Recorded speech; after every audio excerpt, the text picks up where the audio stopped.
Assalamualaikum warahmatullahi wabarakatuh. Perkenalkan, nama saya Muhammad Ikhlasul Amal dengan NIM 2017 40 20 30 dari kelas 3 PAIA. Di sini saya akan menjelaskan sebuah materi mengenai konsep manajemen keuangan pendidikan.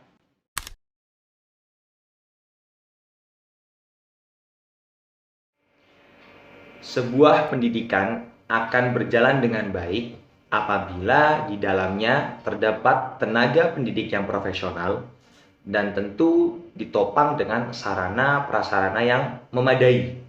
Dan tentunya hal tersebut dapat terwujud apabila terdapat kecukupan dana untuk dapat merealisasikan hal tersebut. Namun terkadang banyaknya sumber pendanaan tidak menjamin bahwa mutu dari pendidikan tersebut itu juga ikut bagus karena keuangan tersebut tidak dikelola dengan baik. Nah, maka di sini terdapat sebuah problem, yaitu berupa pengelolaan keuangan yang kurang baik. Menurut Mujamil Komar, keuangan adalah segalanya dalam memajukan suatu lembaga pendidikan. Tanpa dukungan finansial yang cukup, manajer lembaga pendidikan tidak bisa berbuat banyak dalam upaya memajukan lembaga pendidikan yang dipimpinnya. Ketersediaan dana yang banyak, namun dengan pengelolaan yang kurang baik, maka tidak akan mampu mewujudkan sebuah pendidikan yang berkualitas. Nah, maka di sini saya akan mencoba mengupas mengenai konsep manajemen keuangan, ruang lingkup manajemen keuangan, serta sumber-sumber keuangan di dalam pendidikan.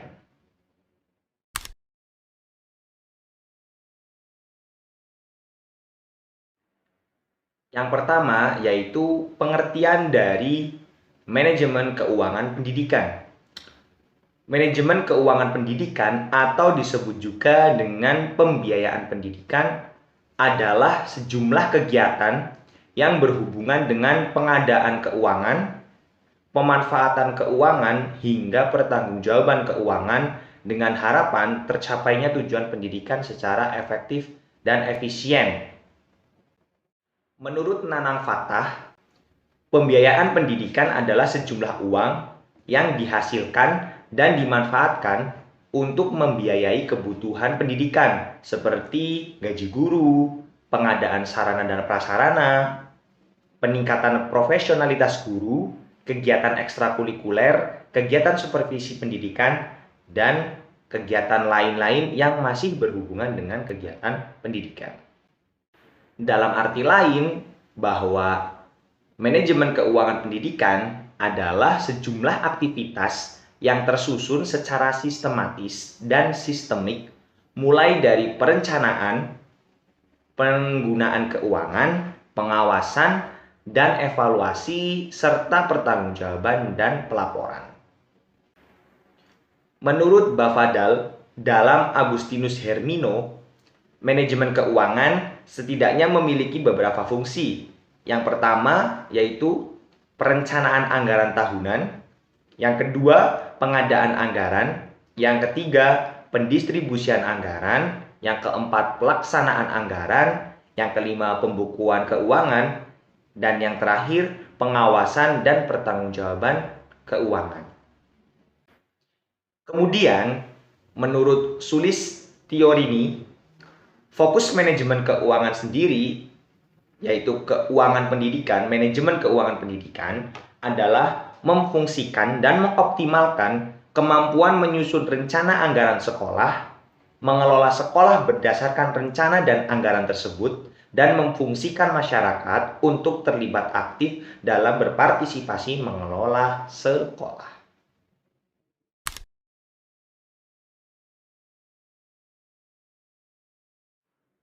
Pembahasan selanjutnya yaitu mengenai ruang lingkup manajemen keuangan pendidikan.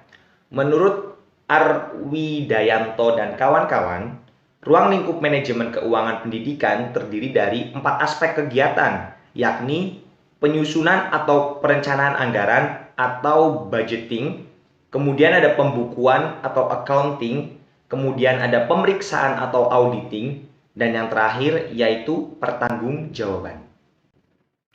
Yang pertama yaitu kegiatan perencanaan anggaran atau dalam bahasa Inggris berarti budgeting.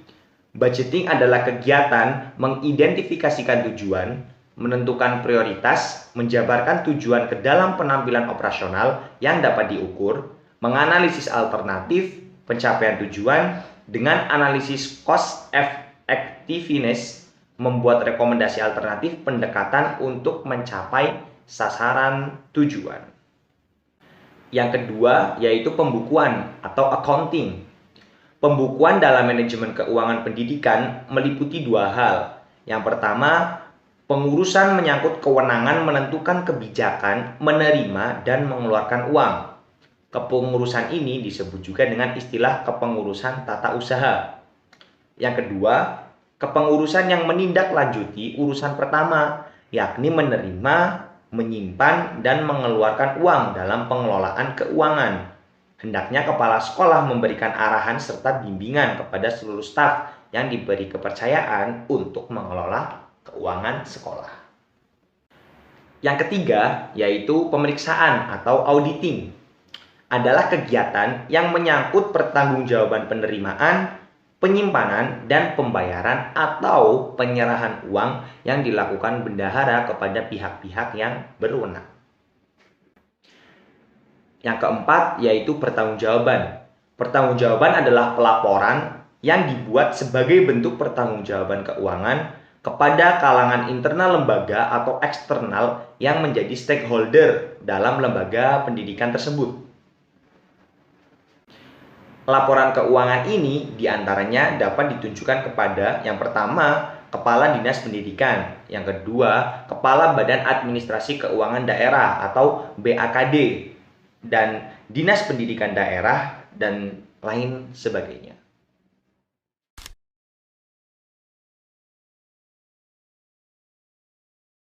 Pembahasan selanjutnya yaitu mengenai sumber-sumber keuangan pendidikan.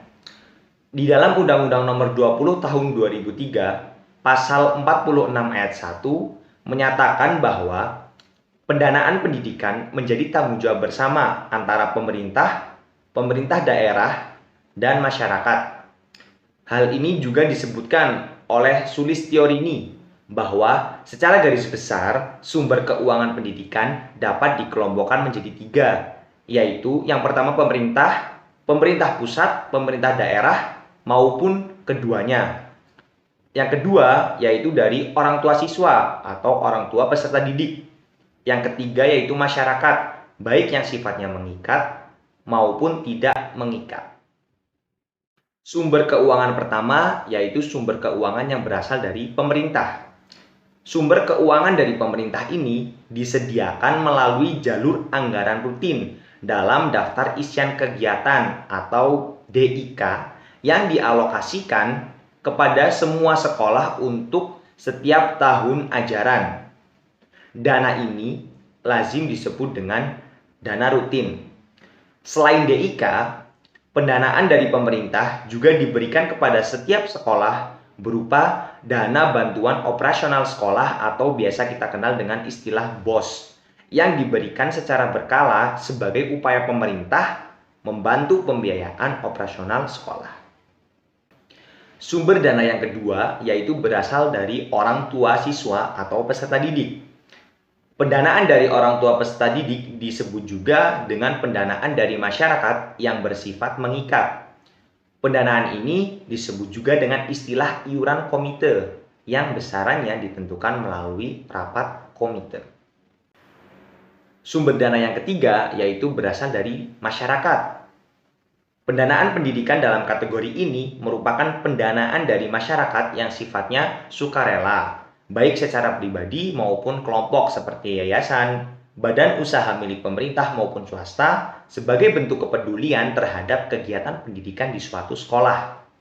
Sumber dana yang selanjutnya yaitu berupa dana dari alumni, kemudian dana dari peserta kegiatan yang bersumber dari kegiatan-kegiatan yang diselenggarakan oleh pihak sekolah.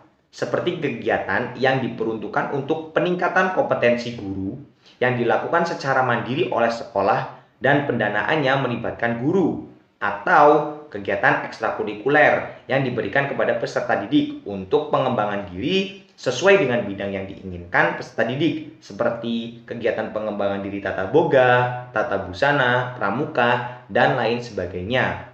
Dan yang terakhir, sumber dana yang dapat diperoleh yaitu melalui dana dari kegiatan kewirausahaan sekolah, seperti koperasi, kantin, fotokopi, bazar tahunan, perkebunan, toko serba ada, dan lain sebagainya.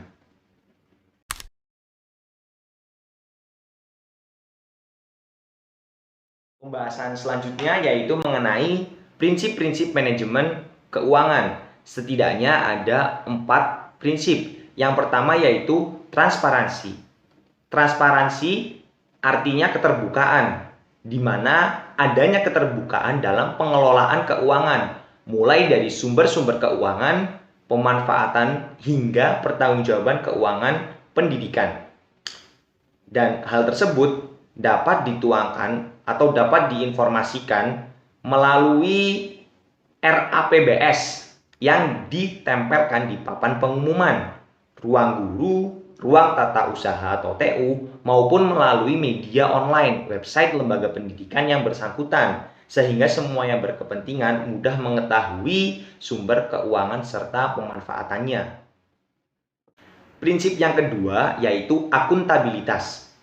Akuntabilitas dalam manajemen keuangan pendidikan berarti penggunaan keuangan pendidikan dapat dipertanggungjawabkan sesuai dengan perencanaan yang telah ditentukan. Prinsip yang ketiga yaitu efektivitas. Efektivitas dimaknai sebagai ketercapaian tujuan yang telah ditetapkan. Manajemen keuangan dapat dikatakan memenuhi prinsip efektivitas manakala kegiatan yang diselenggarakan mampu mengatur keuangan untuk membiayai aktivitas dalam rangka mencapai tujuan lembaga yang telah ditetapkan dan kualitas outcomes-nya sesuai dengan rencana yang telah ditetapkan. Prinsip yang terakhir yaitu efisiensi.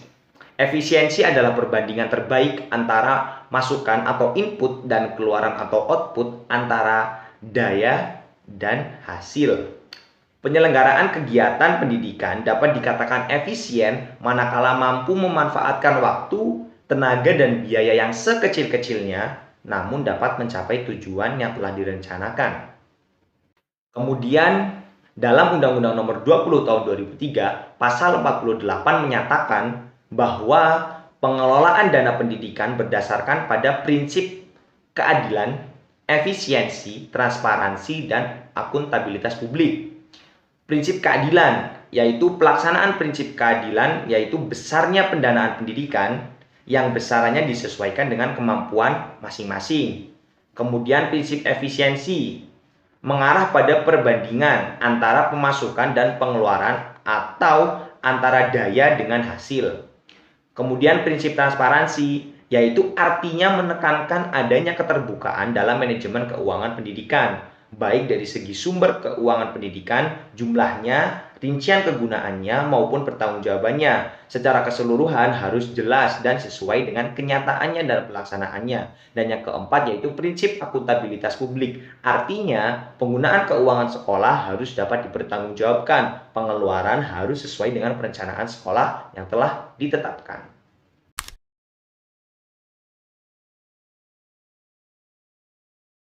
Sekian materi tentang konsep manajemen keuangan pendidikan. Apabila ada kekurangan kami mohon maaf dan sampai jumpa di video selanjutnya. Wabillahi taufik wal hidayah. Wassalamualaikum warahmatullahi wabarakatuh. See you in the next video.